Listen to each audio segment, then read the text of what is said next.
The Grinning Man. Hey, have you ever heard of the Grinning Man? No? Well, consider yourself lucky, because once you know about him, he knows about you. That's exactly what happened to Alex. It was just a normal night. He was lying in bed, scrolling through his phone, half awake, mindlessly watching videos. That's when it happened. The screen flickered, static. Then for just a second he saw something, words buried in the distortion. He sees you. Alex sat up, his heart pounded. Maybe just a glitch, right? Bad Wi-Fi? That's what he told himself. Until he noticed his window. There was a shadow standing just outside, tall, still, and then, that face, that grin, too wide, too sharp, stretching across its entire face like a wound that never healed. The streetlight outside barely touched it, but Alex could feel the thing staring at him. Then tap, tap, soft knocks against the glass. His body screamed at him to run, to hide, but instead he moved closer. He had to see. Had to make sure it wasn't real. With shaking fingers, he pulled the curtain aside. And there was nothing. The street was empty, just the cold night air. Relief washed over him. He let out a nervous laugh, shook his head. He was just tired. That's all. Just his mind playing tricks. But when he turned back toward his bed, the reflection in the glass didn't move. It was still standing there, and it was still grinning. Then the lights went out. The history and origin of the Grinning Man. The Grinning Man isn't just a story. It's a legend that has haunted people for decades.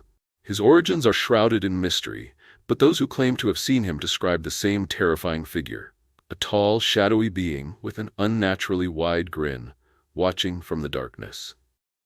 Some believe the first known sighting occurred in 1966 in New Jersey, USA. Two boys, Martin and James, were walking home when they saw a tall man standing under a street lamp. He wore a dark suit, but the most disturbing thing about him was his face, or rather his lack of one. No eyes, no nose, just an impossibly wide grin. They ran home, terrified, and later told their parents.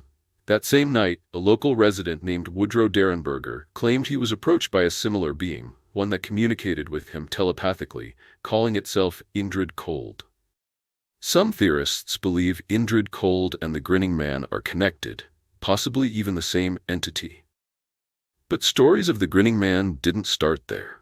Some historians trace reports back to medieval times, when people spoke of a smiling demon that appeared before tragedies, plagues, fires, and even mysterious disappearances.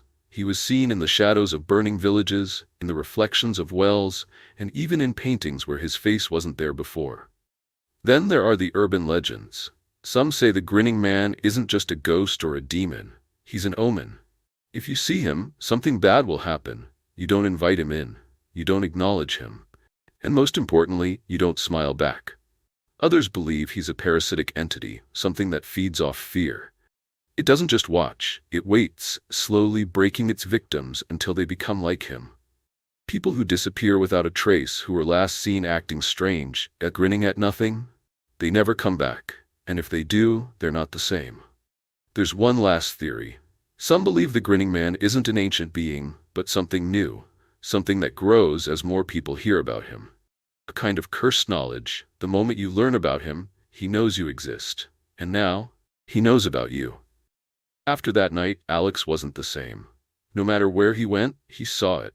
On the subway, in dark alleyways, in the corners of rooms when the lights flickered. At first, it was always just there, watching, waiting. Then the messages started. Unknown number, no name, just one line. Look behind you, and every time he did, and every time, nothing. But the feeling in his chest got worse. The paranoia, the cold. It wasn't just in his head anymore. It was real. Then, one night, the power went out again. Alex sat frozen in his bed, gripping his phone like a lifeline.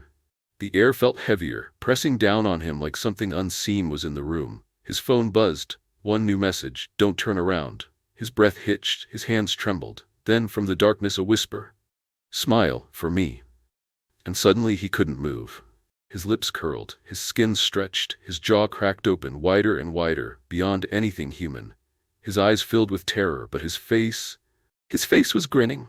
The next morning, Alex was gone. No trace, no struggle. Just his phone, lying on his bed with a final message on the screen. One down, who's next?